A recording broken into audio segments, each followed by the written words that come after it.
కష్టపడదాం. ఏ విధంగా మొన్న కష్టపడ్డారో తప్పనిసరిగా అందరికీ వచ్చే పదవులు వస్తాయి. రేవంత్ రెడ్డి తప్పనిసరిగా అందరికీ న్యాయం చేస్తాడనేది నాకు నమ్మిక. దీనితో ఒక శుభ సూచికం ఏంది తెలుసా? పక్క రాష్ట్రమైనటువంటి ఆంధ్రలో షర్మిల గారు కూడా ప్రవేశం అయింది. ఈ పని ఎప్పుడో చేయమన్నా అమ్మా నువ్వు ఎందుకు షర్మిలమ్మ ఎందుకు ఇక్కడ ఏమున్నదని వచ్చావు అమ్మా? నువ్వు ఉన్నావు ఇక్కడ ఆడబిడ్డవే, ఇక్కడ ఆడబిడ్డవే ఒప్పుకుంటా. కానీ ఎక్కడనైతే పోగొట్టుకున్నదో అక్కడనే ఫైట్ చేస్తే అదేదో పాట ఉన్నది, ఏది ఆకులు రాలినట్టే మళ్ళా పురుగుతుందని ఒక పాట అయినా అక్కడ నీకు న్యాయం జరుగుతుంది. ఈ పని మొదలు ఎప్పుడో చెప్పిన అమ్మ నువ్వు ఇక్కడెందుకు అనవసరంగా టైం వేస్ట్ చేస్తున్నావు? ఫైనల్ గా షీ హాజ్ అగ్రీడ్. అండ్ నేను అనుకుంటాను రాహుల్ గాంధీతో కలిసి ఆంధ్రలో కూడా కాంగ్రెస్ వచ్చే అవసరానికి అందులో రాజశేఖర్ రెడ్డి ఒక మంచి ఉద్దేశం ఉండే, రాహుల్ గాంధీని ప్రధానమంత్రి చెయ్యాలని ఆయన ఆలోచన ఉండే కాబట్టి ఆ బిడ్డే ఇవాళ బాగా పనిచేస్తుంది, చేస్తుందని నమ్ముకున్నది.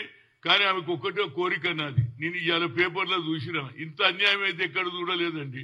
మహిళల మీద 8 మంది దౌర్జన్యం చేయడం, ఆమె ఫస్ట్ విజిట్ తప్పనిసరిగా ఆ కుటుంబానికి పోవాలి.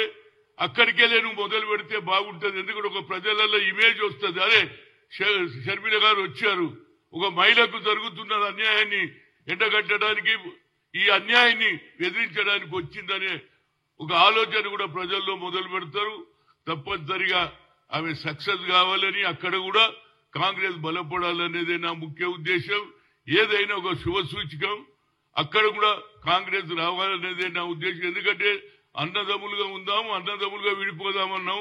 వాళ్ళు మాకేమి శత్రులు గారు, వాళ్ళు మా అన్నలు, మేము తమ్ముళ్ళం. కానీ అక్కడ కూడా కాంగ్రెస్ బలపడాలి అనేదే నా ముఖ్య ఉద్దేశం. అక్కడి నాయకులు కూడా అందరు కూడా ఆమెను కోరుతున్నారు కాబట్టి ఆమె సక్సెస్ కావాలి ఈ కొత్త సంవత్సరంలో. ఆమెకు కూడా నా ఏది ఒక సీనియర్ నాయకుడిగా, ఎందుకంటే వాళ్ళ నాన్నతో ఉన్న నాకు పరిచయం, వాళ్ళ నాన్నను కూడా పిసిసి అధ్యక్షుడు చేయడానికి ఎంతో కష్టపడ్డాను, ఎంతో మంది వ్యతిరేకం చేసినా కాబట్టి ఆమె కూడా అక్కడ సక్సెస్ కావాలనేదే నా ముఖ్య ఉద్దేశం.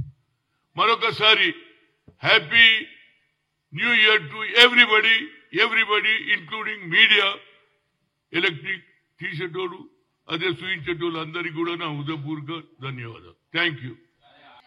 చూడండి హరీష్ రావు ఎన్ని చెప్పినా ఆయన తొందరపడుతున్నారు రా బాబు.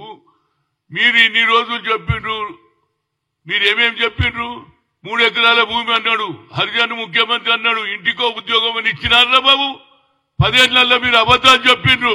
మేము ఇంకా మొదలే పెట్టలే, అప్పుడే మీరు ఏం చేయలేరు, ఇది కాదు, ఇది డెస్పరేట్ గా ప్రజలు గమనిస్తున్నారా బాబు? మీరు ఇప్పుడే మాట్లాడుతుంటే అదే ఏవా 4 రోజులు రాలేదు కాంగ్రెస్ పార్టీ వచ్చి, ఆయన నెల కూడా పూర్తి చేసుకోలేదు, ఈ అపోజిషన్ వాళ్ళకి పరిపాట లేదని ప్రజలు అనుకుంటున్నారు. సర్వే ప్రజలలో పోతే తెలుస్తుంది. హరీష్ రావు ఏదో తొందరపడి మాట్లాడుతున్నాడు.